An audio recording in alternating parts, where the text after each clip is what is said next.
InFi, episode 44. Welcome to InFi, the future of finance, hosted by American economist and author Dr. Robert Murphy. Each week, tune in for dynamic discussions with business pioneers about emerging trends in finance, life insurance, asset management, technology, and more. Now, let's talk the future of finance.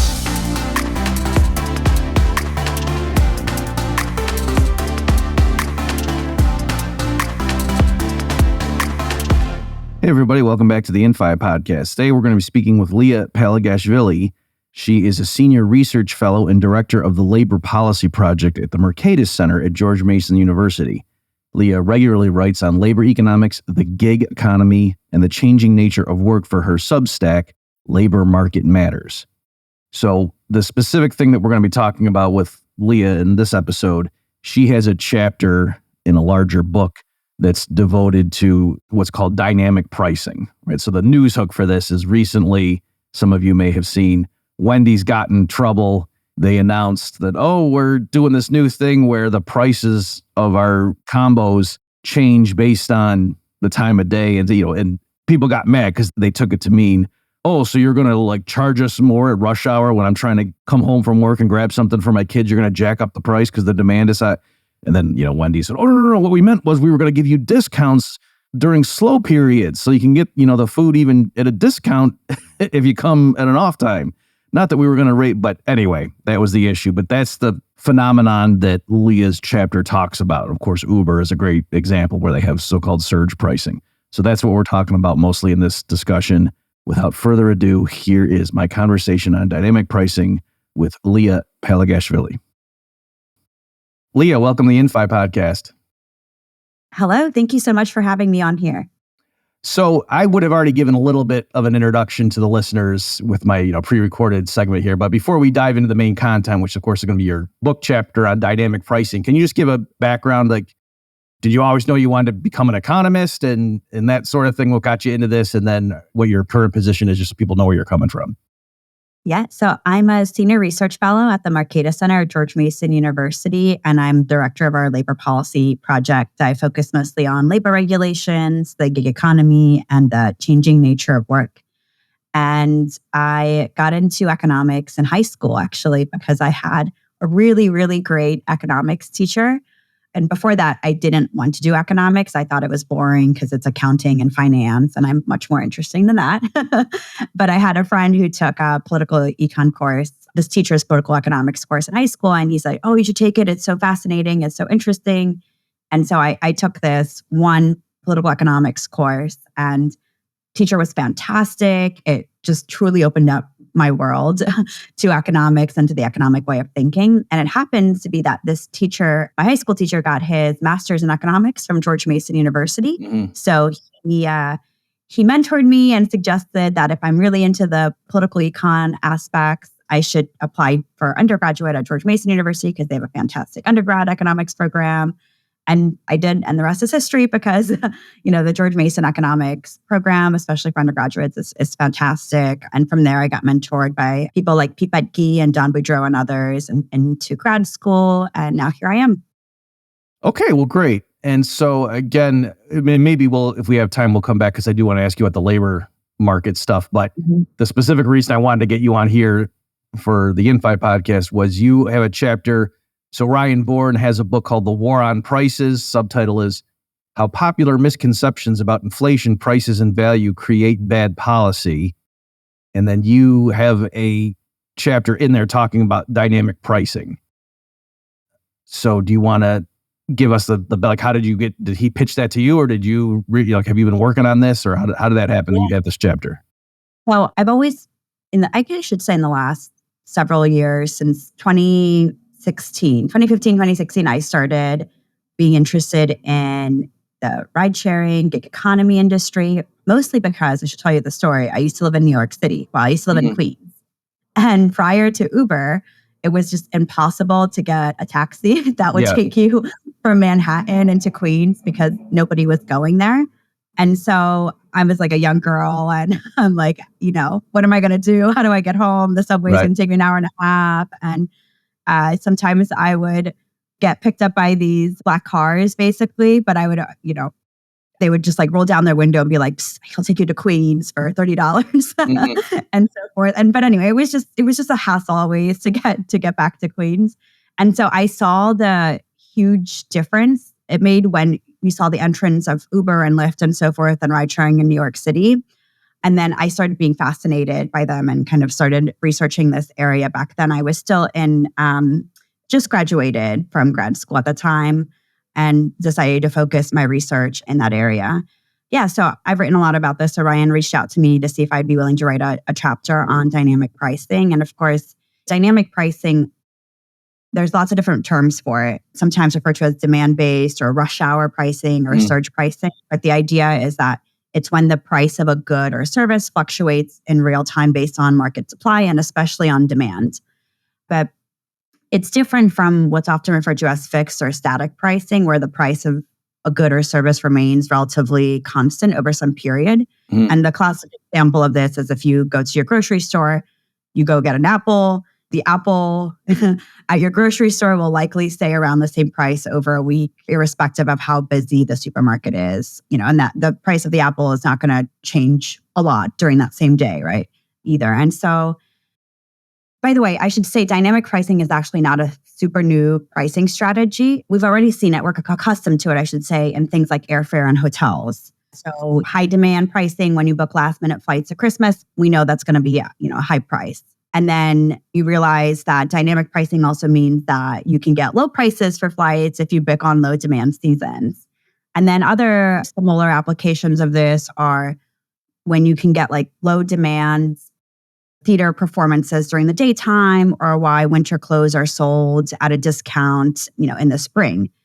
But what's really happening now with dynamic pricing is that, and why they differ from these other examples I just gave, is that prices are actually fluctuating in real time based on demand, where we don't see kind of that fluctuating price in the theater or in the winter clothes going on discount and so forth. Okay, so let me just stop you to make sure the audience get that distinction you made. So you're saying like part of where presumably you're going with this in terms of like what's the social benefits of this, and because as I'm sure we'll get into, a lot of the public has this initial distrust, especially like when Wendy's announced this and everyone was just like, oh, so this is an opportunity to gouge us even harder. Okay, I get it. Whereas as a free market economist, I think you and I are going to explain, well, no, actually the big picture, this tool can be beneficial. But before we get in there, that I'm understanding you're saying, look, the public is used to the fact of there being different prices based on certain characteristics. Like, for example, it's been for decades, even just a movie theater has a matinee price versus you take your kid to go see the movie at 11 a.m. on a Wednesday. That's a cheaper ticket typically than if you go on a Friday night.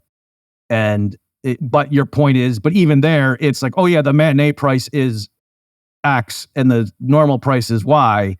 It's not that it depends how many people showed up that day to see that movie, and that's what the price is. Or another way of seeing it is like they'll just sell, like when there's a blockbuster opening, the tickets just sell out. It's not like the theater triples the price for a few weeks on that movie. Exactly. Dynamic pricing is a deeper application of the same principles that underpins basically why there's the theater's charging this low demand, high demand, but they're not fluctuating in real time, as in like the theater is not going to increase the price of the musical in the evening, depending on how many people come in, right? So it's not necessarily demand-based pricing in that sense, and it's not dynamic. But they still use the similar concept of like rush hour or low demand versus high demand by just having a one-time price difference, right? Low demand prices are going to be at this much, high demand pricing is at this much. But dynamic pricing is different in the sense that it is fluctuating in real time. And the other reason it's becoming a big concern for people is because there's this growing controversy surrounding companies using AI, right? And having computing power. And all of these algorithmic technologies are basically allowing these price changes to occur more frequently.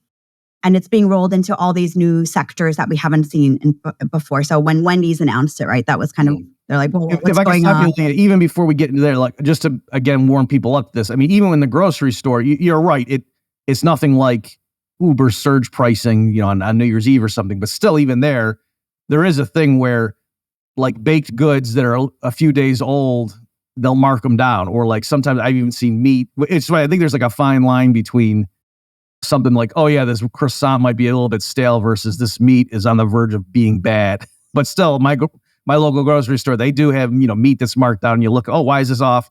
Oh, because it expires tomorrow, and the expiration being sell by date. Dynamic pricing is just a deeper application of that, what grocery stores are already doing sometimes. And by the way, they could do it to a greater extent if they wanted to really roll out dynamic pricing and really eliminate food waste. They could even do that to a greater extent than they do now, which is like, here's a croissant that's going bad, 50% off sort of thing. Okay. So, and of course, too, just for folks, like even on that, or maybe a different one too, is like right after Halloween, all the candy is half off kind of thing. And so part of what, to explain why does it is because the stores don't want to run out of Snickers on October 30th, when they could have all these sales. So they over order knowing that, oh yeah, and then we'll just mark it down. You know what I mean? Like you don't want to run out. And so you over, and then but then you're not going to carry, if you guess too much, a bunch of extra inventory for 7 months. You just get rid of it. And that's more profitable for the store than to possibly run out. Yeah.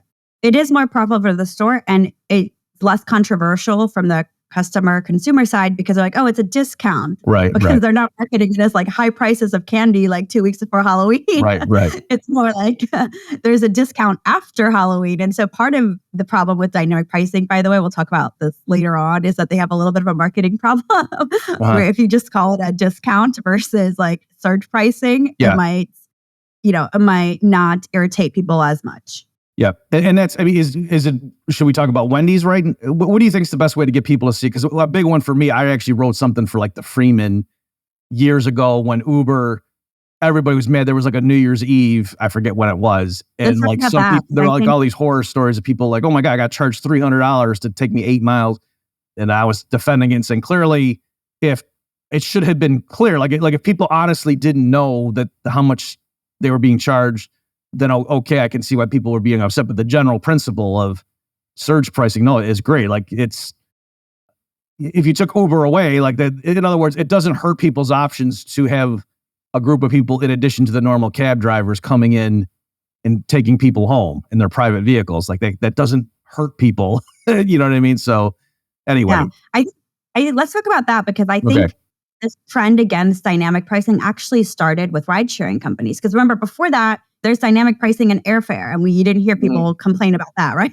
Right. Or in hotels, or sometimes in other areas in transportation, on accommodation, and so forth. So I think what happened is this trend against dynamic pricing actually started with ride-sharing companies and their notorious surge pricing when requesting, Ubers during rush hour. And I actually remember too, in the early days, people would post screenshots on social media of Uber saying like, it's high demand, your Uber is now 8x the price. Yep. And of course, Uber got a lot of this negative attention for snowstorms and emergencies. And I think, you should share your story on New Year's Eve and what happened there with Uber. Yeah. So, I wrote like an article for Freeman, just explaining the general principles. And so I was making the point that relative to before Uber existed, certainly it doesn't hurt people to give more of an option. You can always just not use Uber. So it's not that Uber's hurting people. And then I said, with the small exception that yes, they should be clear. Like if someone took a ride thinking, oh, this will be $40 and it was $300, that could borderline be construed as fraud, depending on if the guy was hammered and going home, who knows. But I was saying, there's people like some people have babysitters and stuff. And we really told the babysitter we were going to be home by 1 a.m.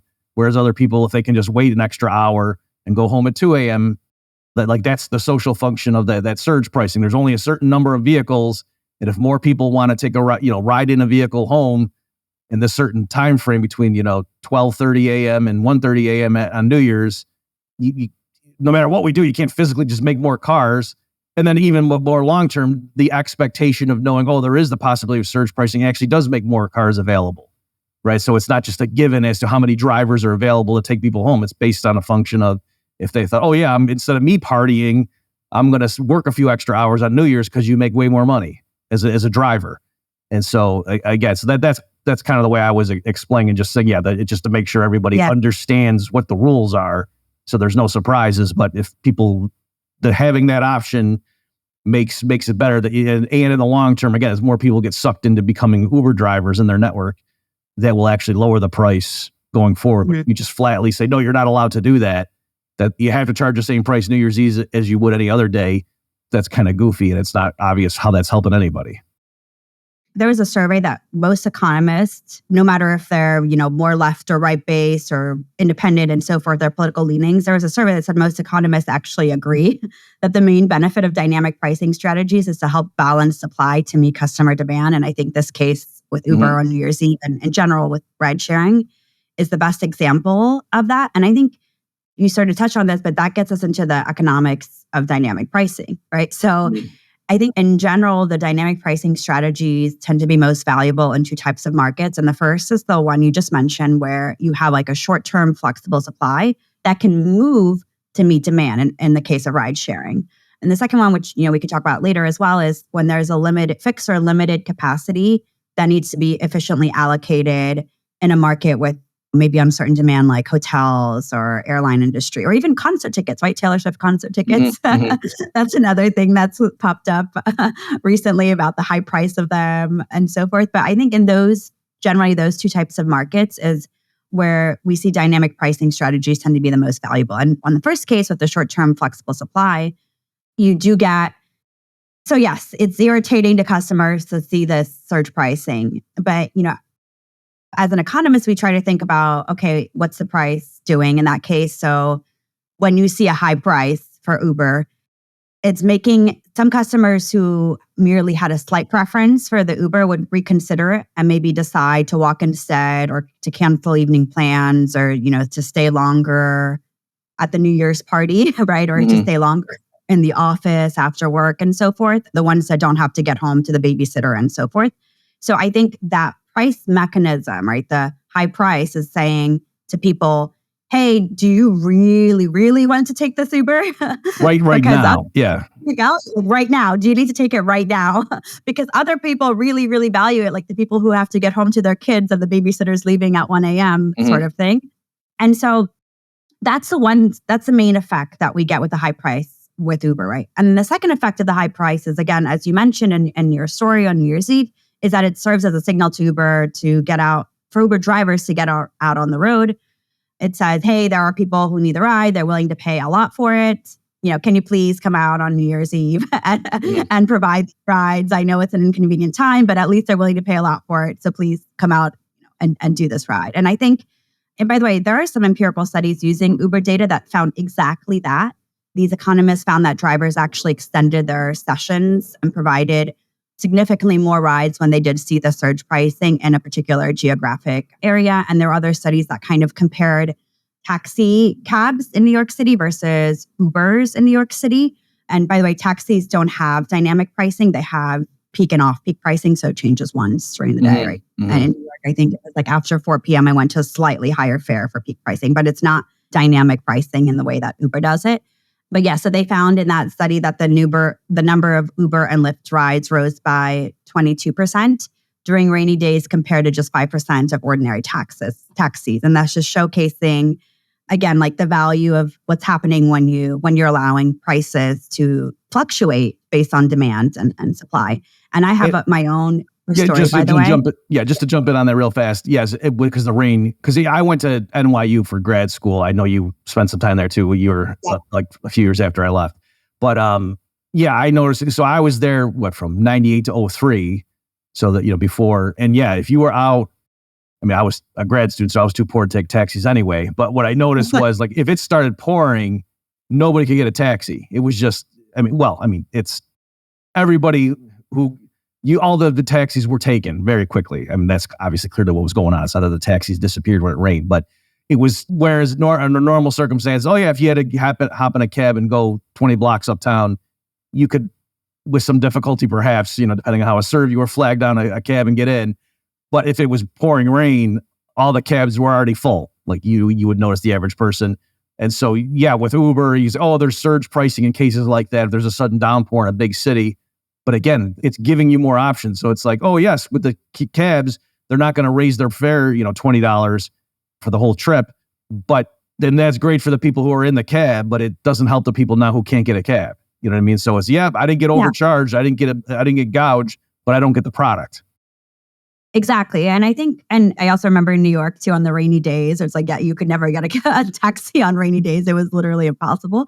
But I have a similar story too. So in New York, when all these companies started appearing, the ride-sharing companies like Uber, Lyft, and there was one called Via, Juno, and so forth, there was another company that emerged. It was called Get.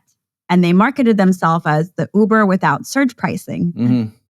And one day after 4th of July fireworks in a popular area in New York, it was in Brooklyn in the Dumbo area where everyone gathered. My friend and I were trying to get back to an event that we had to go to later after the fireworks. And of course, massive amounts of people, subways way overcrowded. We couldn't get in. We went to a side road, tried to take an Uber surge pricing. And I'm like, okay, let me try Get. Mm-hmm. And what happened? Get had normal pricing, but the wait was 1 hour and 40 minutes. Yeah. And I will never forget that because I'm like, that's economics, right? That's what we're talking about. You can get it at a low price, but it's not available right now. You have to wait 1 hour and 40 minutes to get it. And so what did we do instead? We were like, okay, look, we don't value the Uber app, whatever the price was at the time. We're going to pop over here, grab something to eat, wait until it's low demand time, and then, take either the subway or Uber home. But yeah, we didn't end up using Get. And by the way, Get ended up not doing very well in New York because I think to people, like, it was important and valuable to be available when they need it to be, despite having to pay a high price. And so I think, as a result, there is no like Get in the same way that they tried to roll it out in New York City in those years. I think it was like 2016, 2017, where they're like, oh, we're the Uber without surge pricing, but it didn't go very well. So where should we take it? Like, I know one thing that I would definitely like you to hit, and maybe I'll just throw this out now, is I think a cynical person, this is not necessarily the listeners of this podcast, but like if they're talking to their friends or whatever, I think the pushback to this line of thinking is to say, that's great in theory, guys, but in practice, these greedy corporations, they just jack up the price. And it's not, in other words, the theory, and I heard it from like the Wendy's apologists, and is that, oh yeah, by giving companies the option to charge more during peak times, that means during the lulls, the price then will be lower than it otherwise would have been in the alternate universe where there is no dynamic pricing. So don't complain about, there's a trade-off that yes, the consumers are getting hit with a really high price under 3 different conditions that are all just so that makes the demand the highest, relatively speaking. But the benefit is it's cheaper on other times. And in the long run, the product is probably more available on better terms to the consumers. What if somebody says, I don't believe that? Like, well, why? That's just a fable you have, your faith in the invisible hand. And why would we think that? No, they're going to charge more when they can get away with it. And why would they lower prices in the lull periods? The problem is that many customers and many people in general do not naturally connect the dynamic pricing mechanism with the supply response. So to them, it's something you mentioned earlier, by the way, is that the perceived alternative is that they can get both low prices and access to the good or service. But the reality is the real alternative is that in most cases is that it's low prices and no access for a large number of customers, right? And that's the example that you gave with Uber and so forth, which is that, yes, you'll get low prices, if there's no Uber and no surge pricing. Some of you might get low prices. The lucky ones will get low prices and access to Uber, but the vast majority of people will have no access at all to the Uber ride. And I think that's the underlying principle with why there's a pushback sometimes with dynamic pricing, especially when there's a flexible supply, is that they're not connecting the mechanism of an increase in supply oftentimes. And even in an increase in a long-term supply of drivers on Uber, and we can use airlines as well, right? Mm-hmm. For that example, too, like a lot more airline routes and so forth, precisely because of dynamic pricing and prices being able to fluctuate. And then the second thing I want to point out, which is that part of the reason there's this backlash to dynamic pricing is people think that dynamic pricing means that prices will go up and there's surge pricing. But dynamic pricing means that prices go up and down. Mm-hmm. And the down part in the during low demand times is actually really valuable for people. So I'll just give an example. Historically, if we look at airline prices, right? So if you took an airplane during high season time to a popular area, it's going to be high prices and you might not be able to afford it. But if you decide to book low season, low demand, maybe to still a popular area, but not during a high demand time, you're going to get lower prices. And that has allowed thousands of people to be able to access being able to travel as long as they're kind of choosing low demand times. And actually, that's really valuable for airlines as well, because they're able to grab businesses from those people who are willing to pay a lower price to be able to travel during low demand times as well. And I think the same concept underlies what's going on with the backlash that happened in Wendy's, right? People said, oh no, Wendy's means that at 6 p.m., we're going to have burgers and fries that are going to go up really high and we're not going to be able to afford it. But in reality, Wendy's is thinking like, okay, how do I get this person who might not come to Wendy's or might not be able to afford Wendy's maybe, or might not be able to afford Wendy's 5 times in a week to come to buy a little bit more at Wendy's? Well, we could, during low demand, low peak hours or non-rush hours, we can market the food a little bit less for a little bit less cheaper. And that means a person who might not be able to go to Wendy's 5 times a week, let's say, can now maybe go to Wendy's 5 times a week because they are able to purchase a Wendy's burger at half the price if they go at, 11 a.m. than at 12:30 or at 6 p.m., if that makes sense. And by the way, some of these things also help eliminate food waste, which is a real concern. So if you have unsold burgers or food or things at the grocery store that we talked about, you can help eliminate that food waste by just lowering the price on that. And then you get, that marginal person who is like, I'm not sure if I want to go to Wendy's, or I'm not sure if I want that croissant. Well, now it's a lot lower. Maybe I'll purchase it now. And that's still profitable for companies. And I think that's evident in some of the kind of empirical research on this as well. And I'll provide, by the way, one more example too, is like concert tickets and Taylor Swift concert tickets and others. They also fluctuate based on demand. And so there was an article about Bruce Springsteen concerts, right? To concert tickets. They went up to as high as like $2,000. And there was an outrage and everyone's like, well, I'm not buying it for $2,000. And as a result of like this backlash, the price of those concert tickets fell, and then people ended up paying like $200 or something for it. But that's the whole point of dynamic pricing, right? It's because they realize like, oh no, like we have these unsold seats, no one's paying this much for it. We're going to have to lower the price in order to get people to get into that concert hall, because it's more valuable for them, for a company in that case, or this Bruce Springsteen or Taylor Swift, to have someone pay $100 and pay $0 because that empty seat is still there. Right. So on the margin, they want to be able to get that marginal user. Like, I'm not a huge Taylor Swift fan. I'm not going to pay $5,000 for a Taylor Swift concert.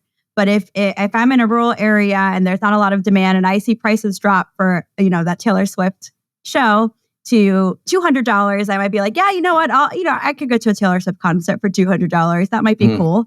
And it's valuable to the company, to Taylor Swift in general, because otherwise, if it was always priced at $5,000, I wouldn't be able to get. I'm not going to go. The marginal Taylor Swift fan or user or consumer is not going to go to that concert at $5,000.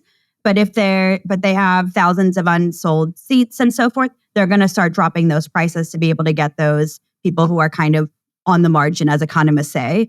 And at some point, like, I don't know what your price point is for a Taylor Swift concert. Maybe it's $500. Then you're like, oh yeah, I'll go at $500. And so I think that's kind of the reality of it, is that it's profitable for companies to lower the price as well, because they know that if they lower the price, they're going to get some of those users, some of those consumers who are on the margin thinking about whether, do I want to buy this croissant, or do I want to go to this Taylor Swift concert? Do I want to buy this Wendy's burger?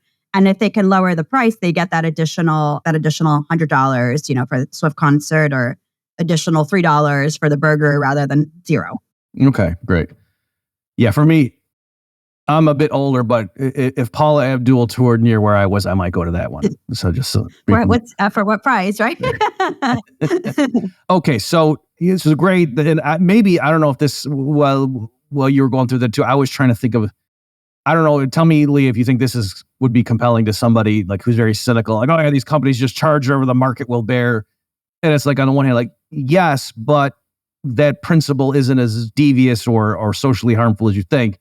And so I can imagine, I think for some reason, like, I think movie theaters are something like most people can get their heads wrapped around. Say, okay, yeah, the theaters exist. They make most of their money on like Friday and Saturday nights. So let's just say they build a theater only with the business model is based around how much can we just wring out of our clients on Friday and Saturday? What's the most we can profit maximizing point? Just looking at that.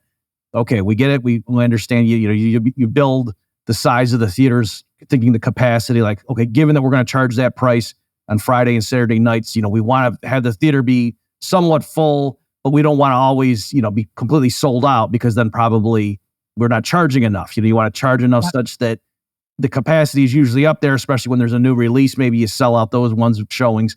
But that's the idea. If there's only 2 people who ever buy tickets, but it's like $3,000 a piece, you're charging too much. But if the theater's always selling out and everyone like gets to the theater, then turns around and goes home because the tickets are sold out, you're not charging enough. Okay, so they go ahead and do that.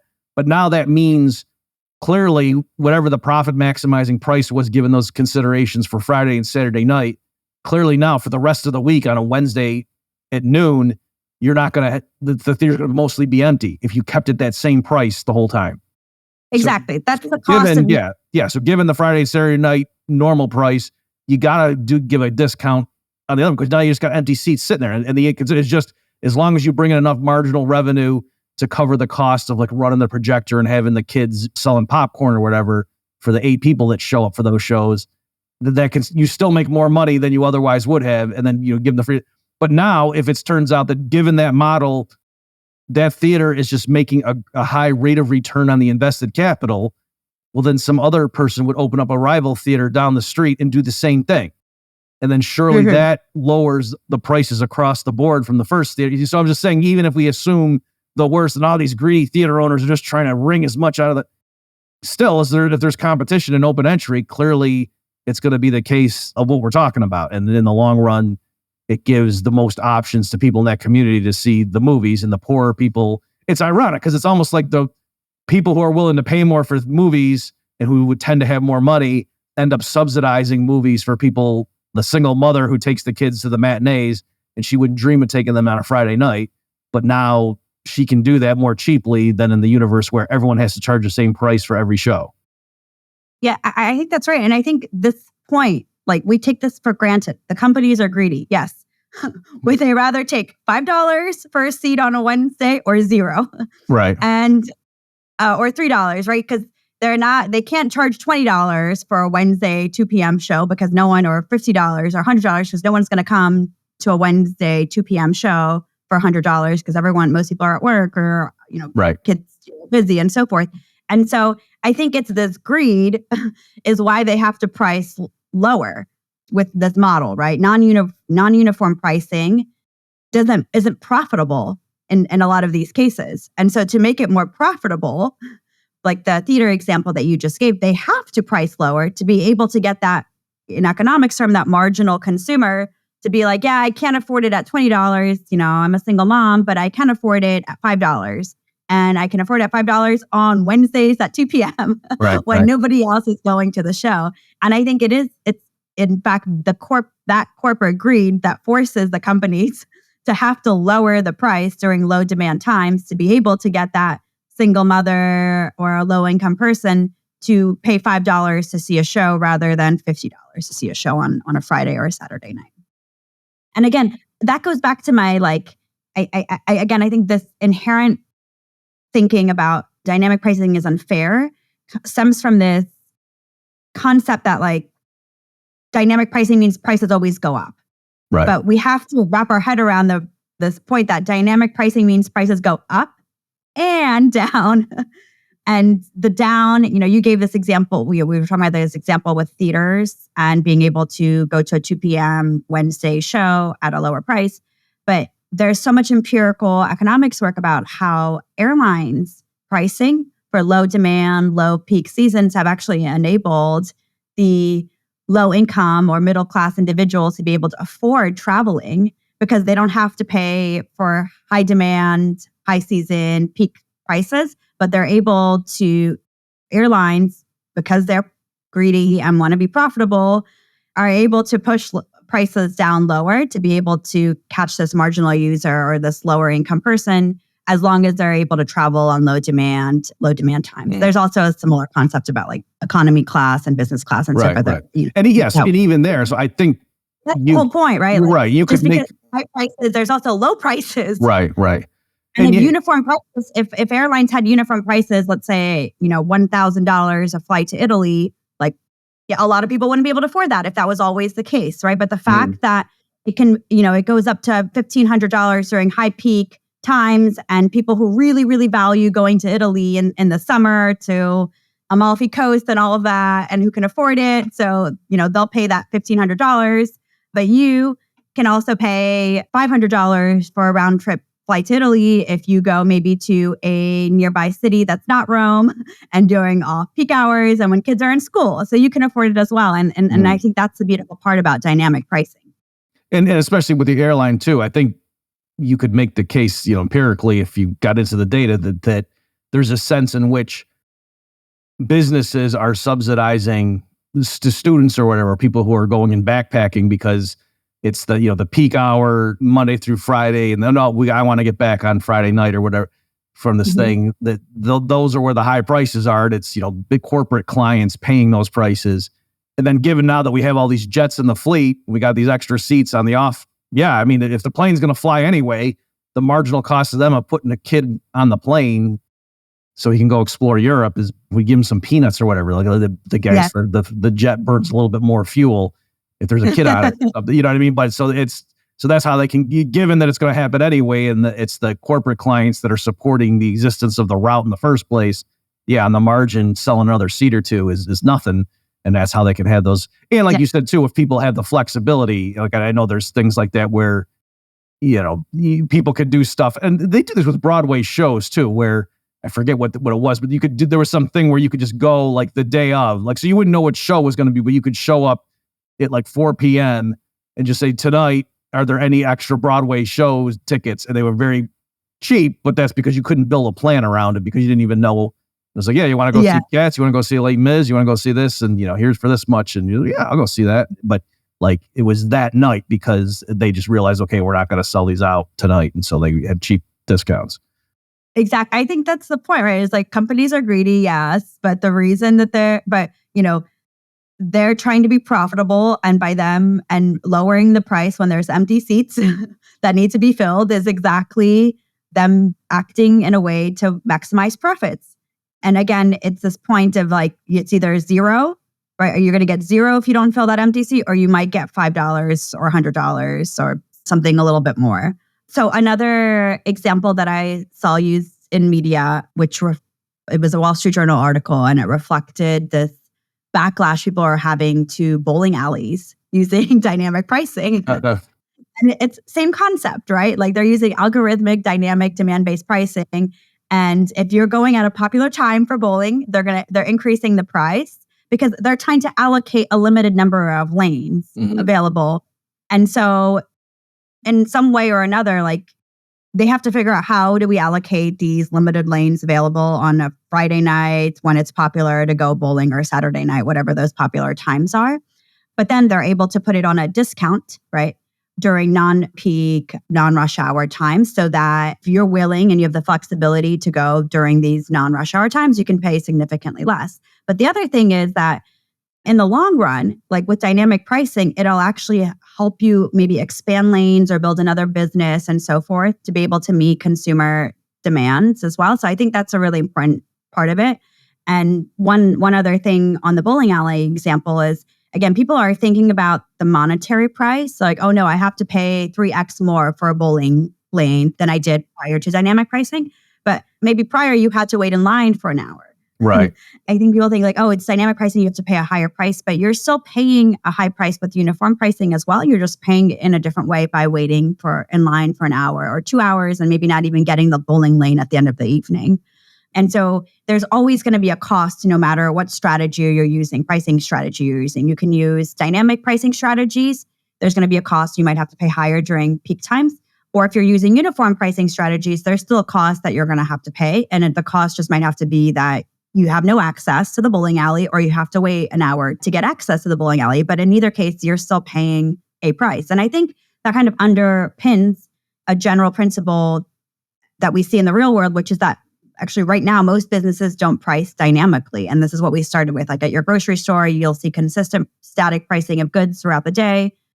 because grocery stores are opting to use inventory to manage fluctuations in demand, and customers pay slightly higher prices for each item. So they pay a premium to have goods available to them at consistent price throughout the day. And same with McDonald's or Wendy's, right? Right now, and before Wendy's discussed doing the rush hour pays, you don't pay different prices depending on how long the line is. And again, prices don't rise at lunch or dinner times, even though the company, Wendy's, knows that restaurants will be busier during that time. And I think there's a calculation that these companies are doing, which is that McDonald's might be doing a calculation that says, okay, keeping prices constant and maintaining some spare capacity to ensure wait times don't get too long better protects their brand and the certainty that customers crave in that business. And so sometimes business actually, they find it's more profitable on balance to avoid surprising customers or to invest in systems that can keep supply more, elastic to predictable demand shifts. But at the same time, again, there are still costs to that uniform pricing approach. Like in grocery stores or on McDonald's, you have that excess food waste. And then you have long lines. These are still costs. They're just costs of uniform pricing. Yeah, all great stuff. Can you do you have any thoughts about what areas traditionally have had very, quote, flexible prices? Like, so for example, if the Fed comes out and makes an announcement, you immediately see a reaction in like commodities prices and stocks and bonds and things like that. But it's not that workers' wages instantly change. So do you have any thoughts? But in another one I noticed too, like as far as consumers go, is gasoline prices. That, they would, even before like electronic displays, it was typical that gas stations would have the prices on big signs posted out. And they would change, I think, at least daily. I don't know if they even sometimes would change more rapidly than that. I don't know. Do you have any thoughts as to like why is the certain areas it just seems commonplace that, oh yeah, the price, gasoline prices change all the time, whereas it's not that your boss renegotiates your salary every 12 hours? Yeah, that's a great point. I think I'm not sure what the underlying preferences and attitudes are of people about why it's acceptable for gas prices to fluctuate, but it's not acceptable for a McDonald's burger to fluctuate. So let's assume for a second that McDonald's knows that people don't like it when burgers are constantly changing prices, and gas stations know that people don't mind it when gas prices are changing. That sort of preference for when you're okay with consistent versus inconsistent prices is what leads companies to be able to choose, right? Whether, does it make sense to do dynamic pricing in our industry or in our company versus use consistent, like constant static pricing in our industry. And I think, maybe part of it is that what people are used to or accustomed to. Yeah. And so you might be that like, I'm not accustomed to going to the grocery store and seeing an apple go from 50 cents to $20 in 1 hour or in one day. And so as a result, I'm going to be like, whoa, what's going on? I don't like this. I'm pissed off at my local grocery store. And then the grocery store is like, oh, no, we made a mistake. Kind of like Wendy's did, right? We're not going to do this, right? We realize our customers don't like this. But the part of the profitability debate that each company or an industry or whatever is having is whether people think that static or changing prices are fair in that particular area. So I don't know the history with gas stations, and I'm not sure if that's always been the case. Like ever since they've rolled out, it's always been. And so people kind of got accustomed to it and they don't fight it. Whereas like if you started with static pricing and people got used to it, you're like, oh, no, now we're changing prices. What's going on? I don't think this new thing is in my industry and like AI is enabling it and it's not fair because, I shouldn't have to pay $20 for an apple during peak hours. So I'm not, it's a great question. I just don't know, probably, someone else who is in behavioral psychology or thinking about like customers and marketing strategies and all that might be able to speak a little bit more into like, why are we okay with fluctuating prices in some areas and not others? But again, I think given that, you might be okay with it in gas stations and McDonald's, that's what allows the companies to be able to decide whether it makes sense to use it at gas stations, but not at McDonald's. Well, I'm even after I asked you that, I think probably with gas stations, surely part of the explanation has to be because crude oil prices are such a big component into quote what they have to charge for gas prices, that maybe because crude oil prices are so volatile, that maybe that's why gas stations, they just wouldn't work if they said, oh yeah, we're going to post our price and that's what's going to be for the next 2 months. And then we adjust it every once in a while. Like that just would, the business model wouldn't work perhaps. Whereas like the grocery store selling milk, maybe the wholesale milk prices aren't as volatile as crude prices. I don't know whether that's the case. It's not just like consumer preferences, obviously, but it just, it wouldn't be able to work in that industry. I think the same thing with Get in New York, right? It's like people in New York really wanted to get a ride and they were willing to pay high prices for it. And so they were okay, right? In some sense with the surge pricing, as long as they had a bill access. And then they can make that decision. Yeah, I think with groceries, and part of the reason too with grocery stores is grocery stores can manage, they have inventory, right? So they can kind of manage that fluctuations and demand in a better way than maybe other industries can. So they have to rely on dynamic pricing. Yeah, I mean, that's the critical thing with the ride sharing and whatever. It's not that Uber can bank 10,000 passenger miles on the off thing and then just have it sitting there and then sell it all. You know what I mean? Like, no, it's a service. Like someone's got to be physically driving you or whatever. So yeah, it would be too costly, right? You can't have someone being like, I'm going to wait at the airport for 12 hours a day just so I can get uniform pricing. It wouldn't work out that way. Yeah. Just as we wrap up here. So what do you think the future, do you think it just like even in grocery stores, as things become more and more electronic and everything's just like tied into smartphones and whatever, do you think just more and more prices will end up being updated every 10 seconds? Is that what you think the future is?